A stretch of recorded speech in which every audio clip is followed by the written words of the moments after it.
മുസ്ലിം സമുദായത്തിന് ദുഷ്പേരുണ്ടാക്കുന്നതിന്റെ ഏറിയ പങ്കും സമുദായത്തിൽ നിന്നുള്ളവർക്ക് തന്നെയാണ്. ഉമർ ഫൈസിയുടെ ഹിന്ദു ദൈവങ്ങളോടുള്ള ലൈംഗിക ആക്ഷേപത്തിന് സമസ്ത മറുപടി പറഞ്ഞത് ഇതിന് ഒരു ഉദാഹരണമാണ്. മറ്റു മതസ്ഥരുടെയും അവരുടെ വിശ്വാസങ്ങളെ ബഹുമാനിക്കുന്ന മതമാണ് എന്നും ഇസ്ലാം. അതുകൊണ്ട് എല്ലാ ഹിന്ദു മതവിശ്വാസികളും ക്ഷമിക്കണം എന്നായിരുന്നു മാപ്പപേക്ഷ. അതിരുകടന്ന് ഉമർ ഫൈസിയുടെ ഹിന്ദു ദൈവങ്ങളോടുള്ള ലൈംഗിക ആക്ഷേപം. ഹിന്ദു ദൈവങ്ങളെ ലൈംഗിക അധിക്ഷേപം നടത്തിയ സമസ്ത നേതാവ് ഉമർ ഫൈസി മുക്കത്തിനെതിരെ പ്രതിഷേധം ശക്തമാവുകയാണ്. ആദർശ സമ്മേളനം എന്ന പേരിൽ അരീക്കോട് നടന്ന പരിപാടിയിലായിരുന്നു വിവാദ പരാമർശം. ഉത്തരേന്ത്യയിലെ ഓരോ പള്ളികളും ആരാധനാലയങ്ങളും പൊളിക്കുകയാണ് എന്നും ശിവന്റെ ലിംഗമുണ്ടെന്നും പാർവതിയുടെ ഫർജ് ഉണ്ടായിരുന്നു എന്ന് പറഞ്ഞാണ് പള്ളികൾ പൊളിക്കുന്നത് എന്നായിരുന്നു ഉമർ ഫൈസി മുക്കത്തിന്റെ വാക്കുകൾ. കോടതിയെയും അവഹേളിക്കുന്ന വാക്കുകൾ പ്രസംഗത്തിലുണ്ടായിരുന്നു. അതിനനുസരിച്ച് സർവേ നടത്തണമെന്ന് കോടതി പറയുകയാണ് എന്നായിരുന്നു പരാമർശം. ശക്തമായ പ്രതിഷേധമാണ് ഇതിനെതിരെ ഉയരുന്നത്. ഉമർ ഫൈസിയുടെ പ്രസംഗത്തിൽ സമസ്തയ്ക്കു വേണ്ടി ഹൈന്ദവ സമൂഹത്തോട് മാപ്പ് പറഞ്ഞ അബു സമദ് പൂക്കോട്ടൂരും രംഗത്തെത്തി. ശിവനും പാർവതിക്കുമെതിരായ ഉമർ ഫൈസി മുക്കത്തിന്റെ വിമർശനം സമസ്തയ്ക്ക് അപമാനമാണ് എന്ന് അബ്ദു സമദ് പൂക്കോട്ടൂർ പറഞ്ഞു. മറ്റു മതസ്ഥരെ അവരുടെ വിശ്വാസങ്ങളെ ബഹുമാനിക്കുന്ന മതമാണ് എന്നും ഇസ്ലാം.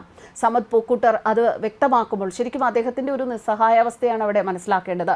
ഹൈന്ദവ ദർശനം അനുസരിച്ച് ആദിപരാശക്തിയുടെ പുണ്യാവതാരമാണ് പാർവതി. ശിവൻ ശരീരമാണ് എങ്കിൽ അതിലെ ശക്തി പാർവതിയാണ്. പാർവതിയെ ആരാധിക്കുന്ന ഒരുപാട് ആളുകളുണ്ട്. ഇസ്ലാം അനുസരിച്ച് മറ്റുള്ളവർ ആരാധിക്കുന്ന ആരാധ്യ വസ്തുക്കളെ കുറ്റപ്പെടുത്താൻ പാടില്ല. അതുകൊണ്ട് തന്നെ അദ്ദേഹത്തിന്റെ പരാമർശം ഖേദകരമായി പോയി എന്നും സമദ് പൂക്കോട്ടൂർ പറഞ്ഞു.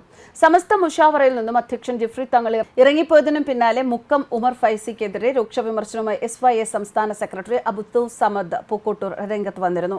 സമസ്തയിൽ അധ്യക്ഷന്റേത് അവസാന വാക്കാണെന്നും അത് അനുസരിക്കേണ്ട സമസ്ത അംഗങ്ങളുടെ കടമയാണ് എന്നുമായിരുന്നു അദ്ദേഹത്തിന്റെ വാക്കുകൾ. നാളിതുവരെ ഉണ്ടാകാത്ത അസാധാരണ സംഭവങ്ങളാണ് കോഴിക്കോട് ചേർന്ന സമസ്ത മുഷാവറ യോഗത്തിൽ നടന്നത്. മുഷാവറ യോഗത്തിൽ നടന്ന കാര്യങ്ങളുടെ വിവരങ്ങൾ പുറത്തു വരാൻ പാടില്ലായിരുന്നുവെന്നും അദ്ദേഹം കൂട്ടിച്ചേർത്തു. ശിവനും പാർവതിക്കുമെതിരായ ഉമർ ഫൈസി മുക്കത്തിന്റെ വിമർശനം സമസ്തയ്ക്ക് അപമാനം. പരാമർശം ഇസ്ലാമിന്റെ തത്വങ്ങൾക്ക് എതിരാണ്. ഉമർ ഫൈസിയുടെ പ്രസംഗത്തിൽ സമസ്തയ്ക്ക് വേണ്ടി ഹൈന്ദവ സമൂഹത്തോട് മാപ്പ് പറയുന്നു. മറ്റു മതസ്ഥരെയും അവരുടെ വിശ്വാസങ്ങളെ ബഹുമാനിക്കുന്ന മതമാണ് ഇസ്ലാം. സമസ്ത മുഷാവറയിലുണ്ടായ കാര്യങ്ങൾ ജിഫ്രി മുത്തുക്കോയ തങ്ങളെ വിഷമിപ്പിച്ചിട്ടുണ്ട് എന്നും അബ്ദു സമദ് പൂക്കോട്ടൂർ പറഞ്ഞു. സമസ്ത അധ്യക്ഷനെ പോലും അനുസരിക്കാത്ത ഉമർ ഫൈസിയുടെ നിലപാടിനെതിരെ ലീഗ് അനുകൂല വിഭാഗം ശക്തമായ പ്രതിഷേധമാണ് സമൂഹ മാധ്യമങ്ങളിൽ ഉയർത്തുന്നത്. ഉമർ ഫൈസിക്കെതിരെ നടപടി വേണം എന്ന ആവശ്യം ശക്തപ്പെടുത്താനാണ് തീരുമാനം. മുസ്ലിം ലീഗുമായി ബന്ധപ്പെട്ട തർക്കങ്ങളാണ് സമസ്തയിൽ പലപ്പോഴും രൂക്ഷമാകുന്നത്. സമസ്തയിലെ ലീഗ് വിരുദ്ധ ചേരിക്കാരനാണ് ഉമർ ഫൈസി മുക്കം. ഉമർ ഫൈസി മുക്കവുമായി ബന്ധപ്പെട്ട പരാതികൾ യോഗത്തിൽ ചർച്ചയ്ക്ക് വന്നപ്പോഴായിരുന്നു സംഭവം. യോഗം തുടങ്ങിയപ്പോൾ തന്നെ ഈ വിഷയം ചർച്ച ചെയ്യുമ്പോൾ ഉമർ ഫൈസി മുക്കം യോഗത്തിൽ നിന്ന് മാറി നിൽക്കണമെന്ന് യോഗാധ്യക്ഷനായ ജിഫ്രി തങ്ങൾ ആവശ്യപ്പെട്ടിരുന്നു.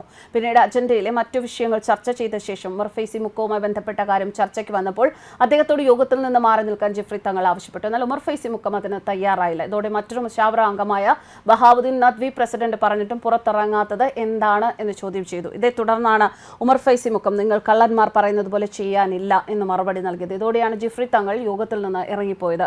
യോഗത്തിൽ നിന്നും ഇറങ്ങിയതിനു ശേഷം ജിഫ്രി തങ്ങൾ മാധ്യമങ്ങളോട് പ്രതികരിച്ചിരുന്നു. യോഗത്തിലെ തർക്കങ്ങൾ സംബന്ധിച്ച് കാര്യമായ വിശദീകരണം അദ്ദേഹം നടത്തിയില്ല. സംസ്ഥയിലെ ഇരുവിഭാഗങ്ങൾ തമ്മിലുള്ള ഭിന്നത പരിഹരിക്കാൻ പ്രത്യേക മുഷാവറ ചേരുമെന്ന് ജിഫ്രി മുത്തുക്കോയ തങ്ങൾ മാധ്യമങ്ങളോട് പറഞ്ഞു. 2 ആഴ്ചയ്ക്കകം മുഷാവറ ചേരും. അതിൽ തർക്കങ്ങൾ വിശദമായി ചർച്ച ചെയ്യും. News desk കർമ്മസ്.